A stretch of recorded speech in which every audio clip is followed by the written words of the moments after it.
2 வரமிளகாய், 1 ஸ்பூன் உளுந்த பருப்பு, 1 ஸ்பூன் கடலைப்பருப்பு, 1/2 ஸ்பூன் வெந்தயம், 2 தக்காளி, 1 பெரிய வெங்காயம், 4 பூண்டு, சின்ன சைஸ் இஞ்சி, தேங்காய், 3 பச்சை மிளகாய், பொரியல்ல 4-5 பூண்டு, சின்ன சைஸ் இஞ்சி எல்லாத்தையும் சேர்த்து வறுத்துக்கலாம் ஃப்ரெண்ட்ஸ். நல்லா வதக்கி விட்டுக்கலாம் ஃப்ரெண்ட்ஸ்.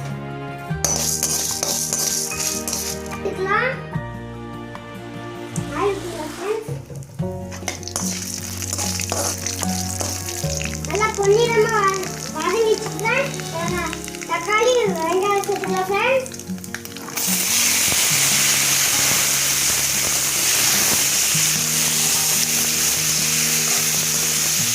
கல்லுப்பு சேர்த்துக்கலாம் ஃப்ரெண்ட்ஸ்.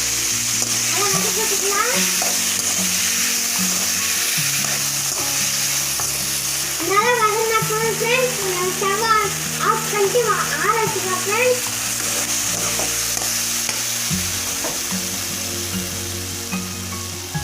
எல்லாம் நம்ம மிக்ஸில் போட்டு அரைச்சி எடுத்துக்கலாம் ஃப்ரெண்ட்ஸ். நம்ம அரைச்சாச்சு ஃப்ரெண்ட்ஸ். இப்போ நம்ம அந்த வதக்கி வச்ச தக்காளியை அரைச்சிக்கலாம் ஃப்ரெண்ட்ஸ். தக்காளி அரைச்சாச்சு ஃப்ரெண்ட்ஸ். இப்போ நம்ம 2 தாளிச்சுக்கலாம் ஃப்ரெண்ட்ஸ். ஆயில் விட்டு கடுகு போட்டு ஃபர்ஸ்ட் தக்காளி சட்னி வறுத்துக்கலாம் ஃப்ரெண்ட்ஸ். சாரி ஃப்ரெண்ட்ஸ், நம்ம தக்காளி சட்னியை தேங்காய் சட்னியை தாளிச்சுக்கலாம். ஆயில் விட்டு கடுகு போட்டுக்கலாம்.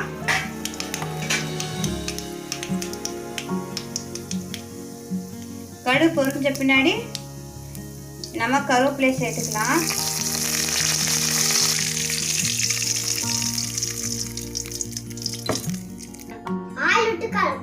இப்போ நம்ம தக்காளி சட்னியை தாளிச்சுக்கலாம் ஃப்ரெண்ட்ஸ். ஃபர்ஸ்ட் ஆயில்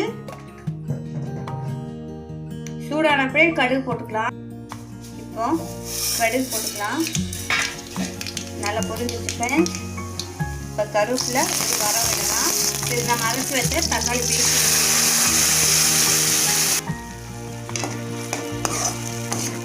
ஒரு 5 மினிட்ஸ் அப்படியே கொதிக்க வைக்கலாம் அடுப்பில்.